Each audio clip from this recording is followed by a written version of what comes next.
देशाची प्रगती, संरक्षण आणि विकास मोदींच्या नेतृत्वाखालीच होऊ शकतो।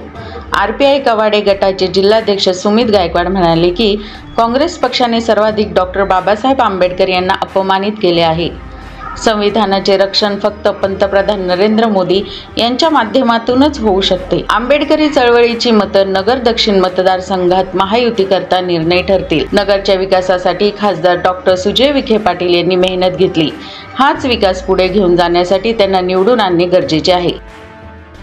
आज आम्ही पीपल्स रिपब्लिकन पक्षाच्या वतीने सर्व कार्यकर्त्यांसमोर आज आम्ही महायुतीच्या प्रचारार्थ आज आम्ही पत्रकार परिषद घेतलेली आहे। सुजयदादा विखे पाटील एक सुसंस्कृत सुशिक्षित नेतृत्व हे अहमदनगर जिल्ह्याला लाभलेलं आहे आणि त्यांचा विजय होण्यासाठी आंबेडकरी चळवळीचे जे निर्णायक मत आहेत या मतदारसंघामध्ये आंबेडकरी चळवळीची निर्णायक मत आहे ती हे करण्यासाठी, कारण विरोधकांकडून बाऊ उठवला जातोय की भारताचं संविधान बदललं जाणार आहे, तर ते काय भारताचं संविधान वगैरे काय बदललं जाणार नाहीये, कारण की बाबासाहेबांचं भारतीय संविधान दिन या मोदी सरकारने स्थापन केलं। याच्या आधी काँग्रेस सरकार एवढ्या वर्ष 65 वर्ष सत्तेवर होतं, त्यांनी कधी बाबासाहेबांचं लंडन मधलं घर कधी घेतलं नाही, हिंदू मिल सारखं आंतरराष्ट्रीय स्मारक कधी बांधायला त्यांनी प्रयत्न केले नाही।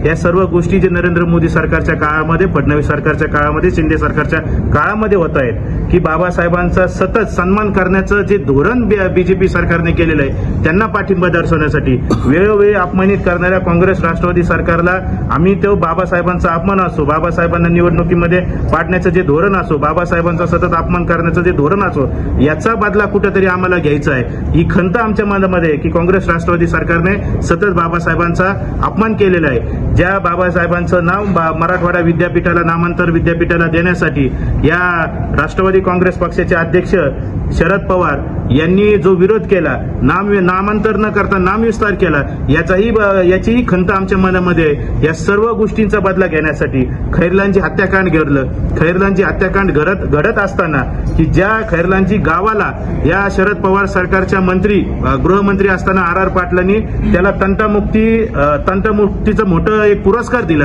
की हे असताना खैरलांची घटना एवढी मोठी घडत असताना काँग्रेस राष्ट्रवादी सरकारने त्या गावाचा सन्मान केला। या गोष्टीचा बदला घेण्यासाठी आम्ही काँग्रेस राष्ट्रवादी सरकारचं, शरद पवार साहेबांचं, उद्धव ठाकरेंचं निषेध करण्यासाठी आज आम्ही भारतीय जनता पार्टी बरोबर आहे। आम्ही आंबेडकरी चळवळीला एक आव्हान करतो की ज्या वेळेस बाबासाहेबांचं हिंदू मिलचं स्मारक असेल, लंडनचं घर असेल, बाबासाहेबांचा जो गौरव करतात, संविधान दिन असेल, संविधान वाचविण्यासाठी, संविधानाच्या रक्षणासाठी भारतीय जनता पक्षाला आपल्याला मदत करायची आणि मोठ्या मताधिक्याने आंबेडकरी चळवळीच्या बौद्ध समाजातील सर्वांना विनंती आहे की मोठ्या मताधिक्याने सुजयदादांना निवडून कसं आणता येईल यासाठी आपण प्रयत्न करूयात आणि नक्कीच पीपल्स रिपब्लिकन पक्षाचं निर्णायक मतं हे सुजयदादांना पडतील। आमचे कार्यकर्ते प्रचारामध्ये सक्रिय आहेत आणि लवकरात भरपूर कार्यकर्ते आमच्याकडे येत्या काही दिवसांमध्ये समर्थन मिळावं म्हणून, पीपल्स रिपब्लिकन पक्षाच्या वतीने समर्थन मिळावं म्हणून लवकर अहमदनगर शहरामध्ये होईल याची तुम्हाला सर्वांना माहिती देतो। सुजयदादा नक्कीच मोठ्या मताधिक्याने निवडून येतील अशी आम्ही सर्वांच्या वतीने